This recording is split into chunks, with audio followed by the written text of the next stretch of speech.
देखो इसमें दिया है कि समांतर चतुर्भुज ए बी सी डी। देखो ए बी सी डी कौन सा है, ए बी सी डी, ये पूरा समांतर चतुर्भुज है। समांतर चतुर्भुज होने का मतलब क्या है कि ये वाली भुजा इस वाली भुजा के बराबर होगी, वैसे ही ये वाली भुजा इस वाली भुजा के बराबर होगी। पहली चीज़ तो ये दी है।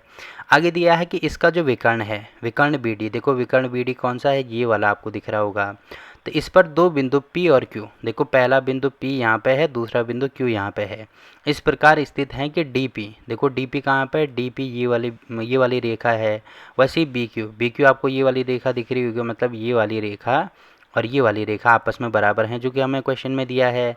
आगे दिया है देखिए आकृति 8.20, मतलब इसमें हमें देखना है, जो कि हमने यहाँ पे देख लिया। ठीक है, अब यहाँ पे दिया है दर्शाइए कि, हमें क्या दर्शाना है। पहली चीज़ ये दी है कि त्रिभुज APD, त्रिभुज APD कौन सा, A P और D, मतलब ये वाला जो त्रिभुज आपको दिख रहा है, इस वाले त्रिभुज की बात हो रही है। पहला ये वाला त्रिभुज और दूसरा त्रिभुज, त्रिभुज CQB, मतलब ये वाला त्रिभुज आपको दिख रहा होगा जो, इन दोनों को पहले हमें सर्वांगसम शो करके दिखाना है।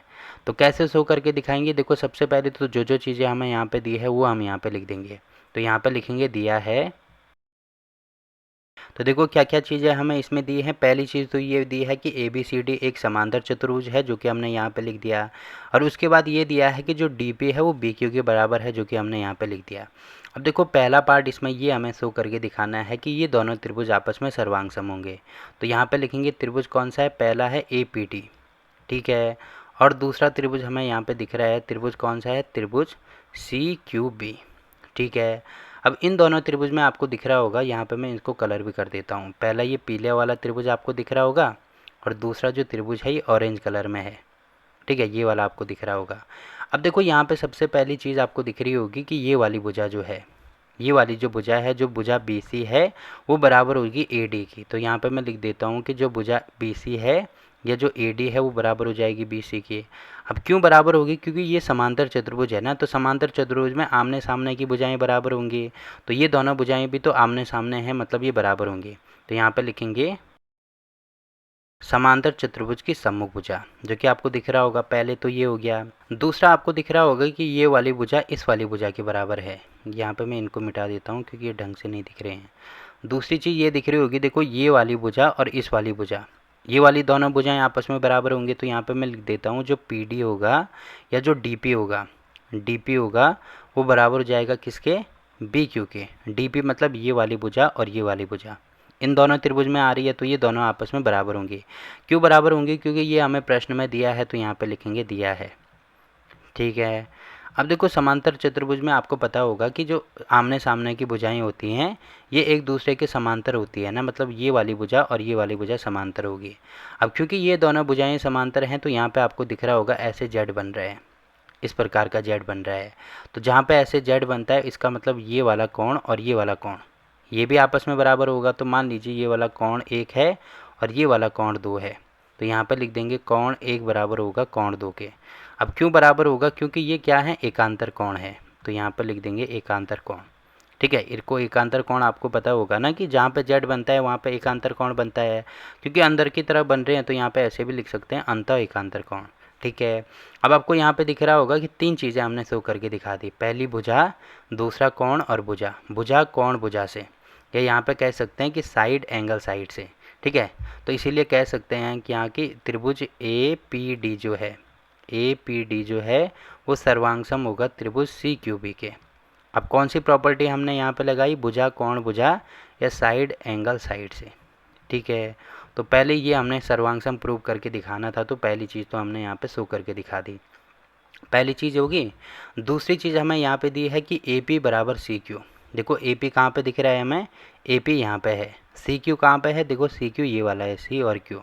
अब देखो ये दोनों इसी त्रिभुज की भुजाएं हैं ना, पहला त्रिभुज ये है, दूसरा त्रिभुज ये है, तो इसी की भुजाएं हैं। अब देखो यहाँ पे लिखेंगे दूसरा पार्ट। तो अभी हमने यहाँ पे ये प्रूव करके दिखाया कि त्रिभुज जो APD है वो सर्वांगसम है किसके, त्रिभुज CQB के। ये अभी हमने ऊपर शो करके दिखाया है। इसीलिए ये जो भुजा कौन सी भुजा है, ये AP है। जो भुजा AP है वो बराबर हो जाएगी भुजा CQ के। क्यों बराबर होगी, क्योंकि ये सर्वांगसम त्रिभुज हैं और सर्वांगसम त्रिभुज के संगत कोण और संगत भुजाएं बराबर होती हैं। तो यहाँ पे लिखेंगे CPCT वाला रूल इसमें लगाया, तो CPCT से हम कह सकते हैं। अब क्योंकि आपको दिख रहा होगा कि ये वाला जो कोण है और ये वाला कोण आपस में बराबर है, तो इसके ठीक सामने वाली भुजा ये वाली है जो कि आपको CQ दिख रही होगी, और इसके ठीक सामने वाली भुजा आपको दिख रही होगी AP।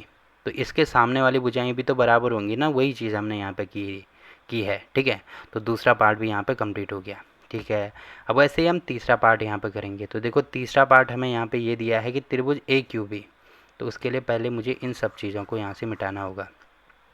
तो यहाँ पे देखो त्रिभुज AQB कहाँ पे है, देखो AQB ये वाला है, ये वाली त्रिभुज की बात हो रही है।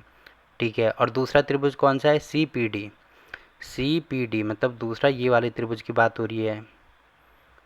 इसको ढंग से बना दो, हाँ ये वाले त्रिभुज। तो यहाँ पे लिखना होगा त्रिभुज AQB और दूसरा त्रिभुज है हमारे पास त्रिभुज CPD। ठीक है, अब देखो इस वाले त्रिभुज में आपको दिख रहा होगा कि ये वाली जो भुजा है इस वाली भुजा के बराबर होगी। तो यहाँ पे मैं लिख दूंगा AB बराबर हो जाएगा किसके, CD के।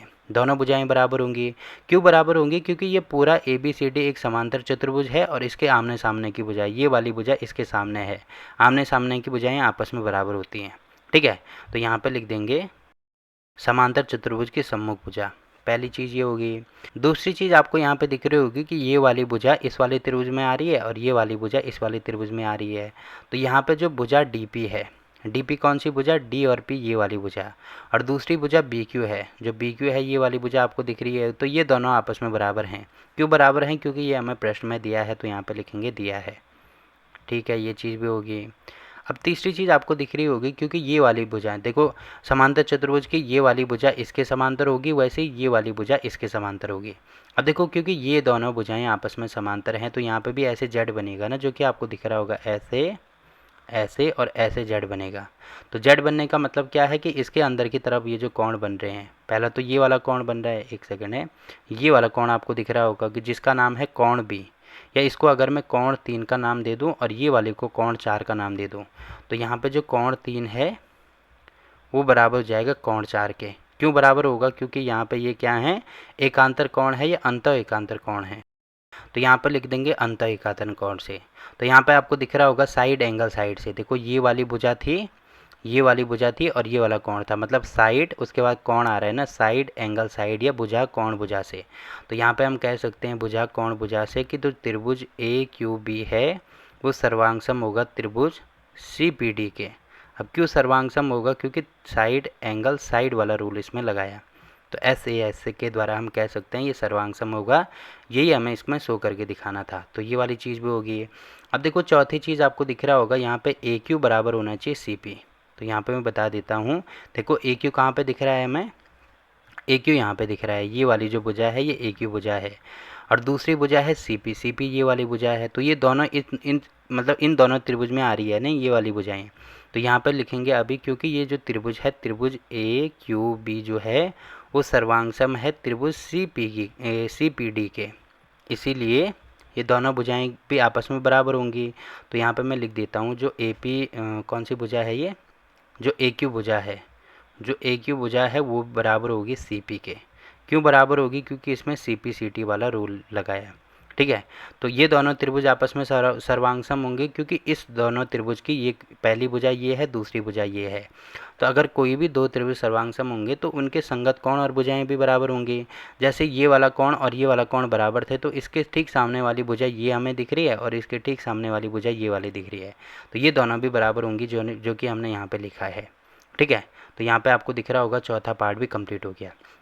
अब लास्ट पार्ट हमें इसमें ये शो करके दिखाना है कि जो APCQ है, APCQ मतलब कौन सा, अगर मैं इन सबको यहाँ से मिटा दूँ तो APCQ आपको दिख रहा होगा, ये जो अंदर वाला चतुर्भुज आपको दिख रहा होगा APCQ, इसको हमें समांतर चतुर्भुज शो करके दिखाना है। तो देखो कैसे शो करके दिखाएंगे, यहाँ पे हम लिखेंगे कौन सा पार्ट है, ये पांचवा पार्ट है ना। तो यहाँ पे देखो सबसे पहले यहाँ पे दिया है, यहाँ पे लिखेंगे चतुर्भुज APCQ। अभी केवल ये चतुर्भुज है, समांतर चतुर्भुज नहीं है। ठीक है, अभी यहाँ पे लिखेंगे केवल चतुर्भुज APCQ में। अब देखो सबसे पहले जो AQ है वो बराबर होगी PC के। तो यहाँ पे मैं लिख देता हूँ जो AQ है वो बराबर हो जाएगा PC के। अब क्यों बराबर होगा, क्योंकि ये चीज़ हमने यहाँ पे शो करके दिखाई कि जो AQ है वो बराबर है PC लिखो या CP लिखो एक ही बात है। तो यहाँ पे लिखेंगे 4 से, पहली चीज़ तो ये होगी, मतलब इसके सामने की ये वाली भुजा है तो ये दोनों भुजाएं आपस में बराबर हैं। दूसरी चीज़ आपको यहाँ पे दिख रही होगी कि यहाँ पे लिखेंगे जो ए पी है, मतलब ये वाली जो भुजा है ए पी है वो बराबर है क्यू सी के। तो सी क्यू लिखो या क्यू सी लिखो या सी क्यू लिखो एक ही बात है, तो यहाँ पे मैं लिख देता हूँ सी क्यू। ये दोनों भी बराबर हैं। अब क्यों बराबर हैं, क्योंकि ये चीज़ भी हमने यहाँ पे शो करके दिखाई ना, तो यहाँ पे लिखेंगे 2 से। ठीक है। अब देखो किसी भी समांतर चतुर्भुज में क्या होता है कि आमने सामने की भुजाएं बराबर होती हैं। तो ये वाली भुजा इसके बराबर है, ये वाली भुजा इसके बराबर है, तो इसका मतलब मैं कह सकता हूँ इसीलिए ये जो चतुर्भुज ए पी सी क्यू है ये क्या है, एक समांतर चतुर्भुज है। तो यहाँ पर लास्ट में लिख देना इसीलिए चतुर्भुज ए पी सी क्यू एक समांतर चतुर्भुज है। तो बस यहाँ पे देखो इसके 5 पार्ट शो करके दिखाने थे जो कि हमने यहाँ पे शो करके दिखा दिए। अब इसमें अगर आपको कहीं भी कोई दिक्कत आती है तो आप कमेंट करके पूछ सकते हैं।